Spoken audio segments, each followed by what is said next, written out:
안녕하십니까. 경희대 한의대 의사학 교실의 김남일 교수입니다. 오늘은 동의보감의 보사상겸론에 대해서 말씀드리겠습니다. 보사상겸이라는 말은 동의보감이 전체적으로 내경편, 외경편, 잡병편, 탕해편, 친구편으로 구성되어 있죠.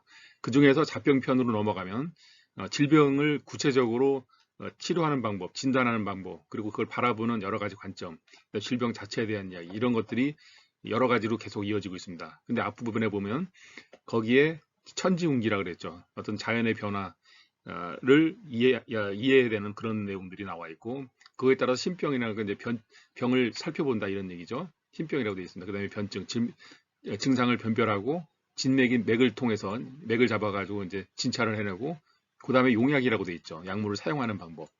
이 용약이라는 그 부분에 이 보사상겸이라는 말이 나와 있습니다. 그래서 보호법하고 사법이라 그러면 이제 한의학에서 이제 기본이 되는 원리죠. 이거 치료의 원칙에 있어서 보한다는 거는 정기가 허약해서 나타나는 허증에다가 이제 그 보해주는 그런 방법, 보충해주는 방법. 우리가 이제 한의학 그러면 이제 보약이라고 많이 하잖아요. 근데 보약이라는 말은 보충해준다는 데 보충해주는 약이다. 근데 음허, 양허, 기허, 혈허 등등의 이제 허증이 있죠. 음이 허약해서 뭐 양이 허약해서 기가 허해서 혈이 허해서 등등의 그거에 따라서 보음, 보양, 보기, 보혈 이런 보충해주는 방법을 사용하는 게 보법입니다. 다시 말해서 이제 허약한 사람들한테 보호해주는 게 보법이 되겠죠. 사법이라 그러면 실증에 사기를 몰아내는 방법.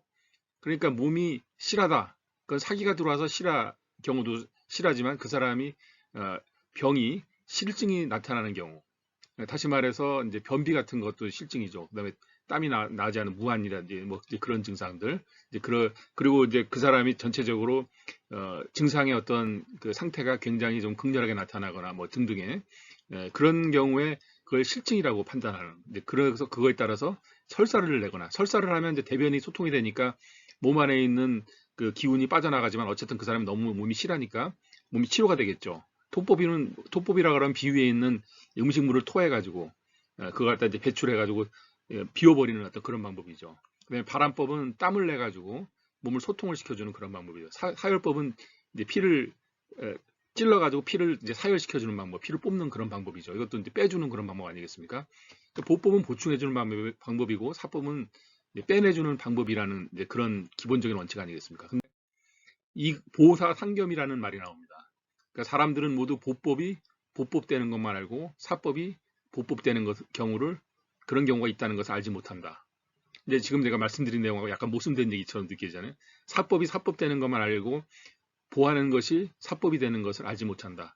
그러니까 보하거나 사하고 하는 것을 너무 절대적으로 생각하면 안 된다는 말씀을 허준 선생님께서 아까 보사상겸이라는 그 부분에서 말씀하신 것입니다.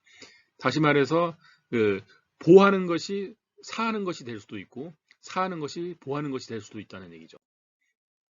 다시 말해서 이제 대실대만 어떤 사람이 크게 몸이 실하게 돼가지고 가득 쌓여가지고 가슴이 답답하고 그다음에 대변도 안 나가고 오줌도 안 나가고 그냥 그야말로 더부룩하고 하는 게 이제 대실대만 아니겠어요? 그런 경우에 이제 손발이 차가운 경우가 많습니다. 손발이 차갑고 피부가 막 아주 냉증 같은 그런 여러 가지 증상이 나타나고 하는 경우에 이게 마치 몸안 굉장히 차가우니까 몸이 허한 증상인 것처럼 생각하는 경우가 있죠.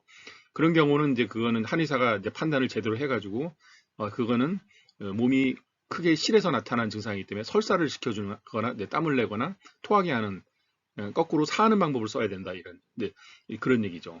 그런 경우는 이제 겉으로 드러나는 건 허증처럼 몸이 차갑고 뭐 그런 증상이 나타나니까 허하다 이렇게 생각하지만 그건 오해라는 그게 아니란 얘기죠. 그다음에 이제 이제 음극사양이라 양극사음, 음극사음 이런 게 있는데 몸의 어떤 그런 상태가 너무나 양이 극에 달하는 그런 상태에 빠져가지고 음증처럼 나타나는 경우 지금 말씀드린 그런 것입니다. 뭐 입술이 시퍼렇다든지 피부가 차갑다든지 기운이 소통이 안 돼서 나타나는 거 아니겠습니까? 너무나 심하게 이제 양기가 딱 축적이 돼가지고 그런 경우도 마찬가지로 그거는 음증하고 비슷하지만 양증인 것처럼 치료해야 된다 이런 얘기예요. 반대로 나타나는 거죠. 양정적자제라는 건 이제 반대로 사해야 되는 경우가 아니겠습니까? 적치가 몸 안에 쌓였다. 몸 안에 뭐 어떤 기운이 쌓여가지고 나타나는 각종 질환들 있죠. 그런 경우에 전기를 길러서 전기를 거기에다가 이제 보법을 사용해가지고 그 적치가 없어지도록 해줘야 된다. 이거는 이제 몸이 허약한 사람들의 경우에 몸이 허약한 사람인데도 불구하고 어떤 그런 쌓여가지고 나타나는 옹조 같은 그런 덩어리 같은 것이 몸 안에 자꾸 축적이 된 그런 경우라 하더라도 허약한 경우는 허증이라고 보고 그 허증에 맞는 약을 보해서 치료를 하면 그 적치가 저절로 없어진다. 이제 이런 식의 또 원칙이 있는 거죠.